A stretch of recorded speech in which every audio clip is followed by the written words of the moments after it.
안녕하세요. 오늘은 평생 자식과 재산을 위해 일생을 바친 상, 과연 잘 산 삶일까라는 주제로 말씀드리겠습니다. 많은 사람들은 나는 자식을 위해 살았다. 죽도록 벌어서 이만큼 재산을 모았다. 평생을 자식과 돈을 모으기 위해 살았다라고 생각할 것입니다. 그러면서 여전히 자식 생각과 노후에는 어떻게 편안하게 살 것인가 라고 근심 걱정하면서 살아가고 있을 것입니다. 부처님은 법구경 62번 개송에서 내 자식이다, 내 재산이다 하며 어리석은 사람은 괴로워한다. 제 몸도 자기 것이 아닌데 어찌 자식과 재산이 제 것일까? 즉, 우리는 자식도 내 것, 재산도 내 것이라고 여깁니다. 그러나 이 몸조차도 뜻대로 되지 않아 내 것이라고 할 수 없는데 어찌 자식과 재산을 내 것이라 집착할 수 있을까?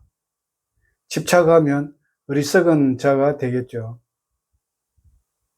다시 말해 자식도 인연 따라 만났을 뿐 내 것이 아니고 재산도 조건 따라 왔다가 조건이 닿으면 사라지는 것일 뿐 내 것이 아니라는 것입니다. 유일하게 내 것은 까르마 뿐입니다. 그래서 죽을 때는 이 몸도 자식도 재산도 나를 따르지 않고 오직 내가 지은 업만이 나를 따른다는 것입니다. 그러면 우리는 어떻게 살아야 할까요? 부처님은 인간으로 태어나는 자체가 윤회의 고통에서 벗어날 수 있는 아주 드문 기회라고 강조하고 있습니다. 왜냐하면 상유타 니까야 인간으로 죽음 경 1경에서 6경까지 보면 인간으로 죽어서 다시 인간으로 태어날 확률은 지구의 많은 흙 가운데 손톱 위에 올린 흙만큼 밖에 안 된다고 합니다. 그만큼 사람 몸 받기가 어렵다는 것입니다. 그래서 인간으로 죽어서 다시 인간으로 태어나는 것은 적지만 인간으로 죽어서 지옥, 축생, 악의로 태어나는 자는 많다고 설하고 있습니다. 상유타 니까야 신어로 죽음경을 보면 천신으로 죽어서 다시 천신이나 인간으로 태어나는 자는 적고 지옥, 축생, 악의로 태어나는 자는 많다고 설명하고 있습니다.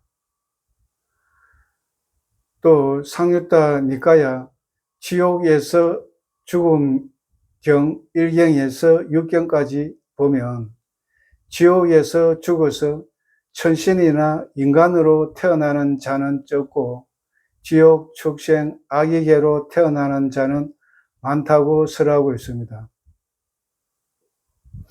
상유타 니까야 축생계에서 죽음경 1경에서 6경을 보면 축생계에서 죽어서 인간이나 천신으로 태어나는 자는 적고 지옥, 축생, 악의계로 태어나는 자는 많다고 설하고 있습니다.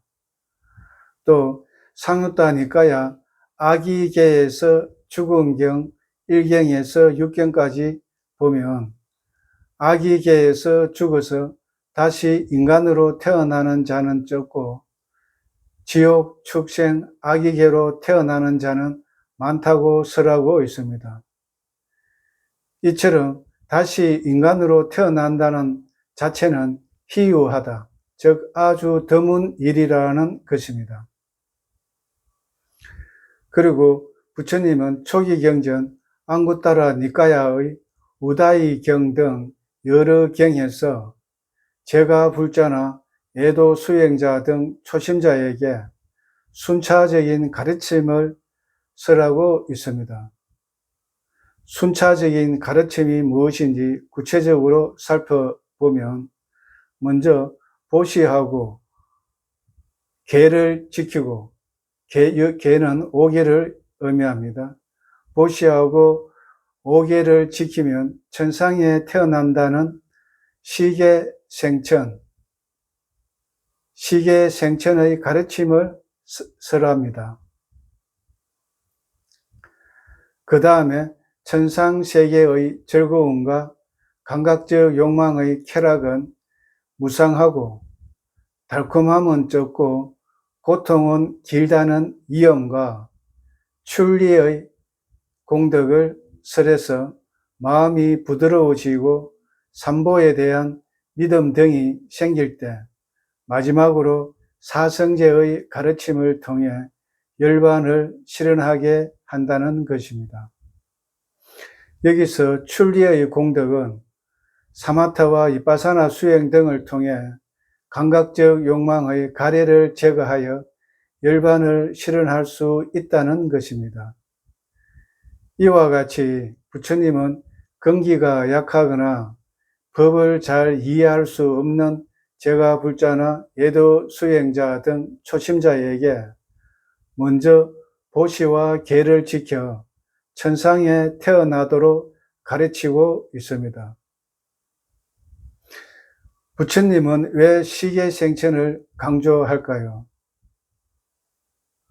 부처님의 가르침 목적은 해탈열반의 성취이지만 그 해탈열반에 이르는 첫걸음은 바로 보시와 지계라는 시계생천이라는 것입니다. 그리고 앞에서 살펴보았듯이 인간으로 죽어서 다시 사람의 몸을 받고 불법을 듣고 수행할 수 있는 확률은 아주 희박하다는 것입니다. 그래서 제가불자는 금생에서 최소한 시계생천의 실천을 반드시 해야 한다는 가르침이 담겨 있다고 보여집니다. 그런데 보시도 없고 계도 지키지 않고 죽는다면 어떻게 될까요? 다시 말해 자식을 위해 온 힘을 쏟고 재산을 위해 모든 삶을 바쳐도 죽을 때가 되면 남는 것은 무엇일까요? 보시의 공덕도 없고 지계의 공덕도 없고 마음을 닦는 수행의 공덕도 없다면 죽을 때는 텅 빈 손으로 무거운 업만 안고 떠나야 할 것입니다. 상유타 니까야 사랑하는 자 경을 보면 죽을 때 가져가는 것은 마치 그림자가 자신을 따라가듯이 자신이 지은 공덕과 악업 두 가지만 가져간다고 설하고 있습니다. 이는 보시공덕, 지계공덕, 수행공덕이 없으면 악처에 태어날 가능성이 많다는 의미가 되겠습니다. 이상 정리하자면 평생을 자식과 재산을 위해 산 삶은 가족에게는 큰 의미가 되겠지만 반드시 잘 산 삶이라고는 단정할 수 없을 것입니다. 왜냐하면 동물들도 자기 새끼들을 위해 목숨까지 바쳐가면서 부양하기 때문입니다. 그래서 단순히 가족을 위해 돈을 벌고 사는 삶은 동물의 삶과 유사하다고 하겠습니다. 그래서 부처님은 언제 다시 사람의 몸을 받을지 모르니까 살아있을 때 최소한 보시하고 계를 지켜 천상에 태어나는 가르침을 주고 있다고 하겠습니다. 특히 앞에서 살펴보았듯이 순차적인 가르침, 즉 열반에 이르는 첫걸음은 바로 보시하고 계를 지켜 천상에 태어나는 시계생천입니다. 이렇게 첫 걸음을 소홀히 하면 해탈의 길은 열리지 않을 것입니다. 가족을 부양하되 보시하고 계를 지키는 삶 자체가 해탈의 씨앗이며 금생뿐만 아니라 다음 생을 밝히는 등불이 될 것입니다. 이렇게 살면 후회 없는 인생이 될 것 같습니다. 다음 시간에 뵙겠습니다.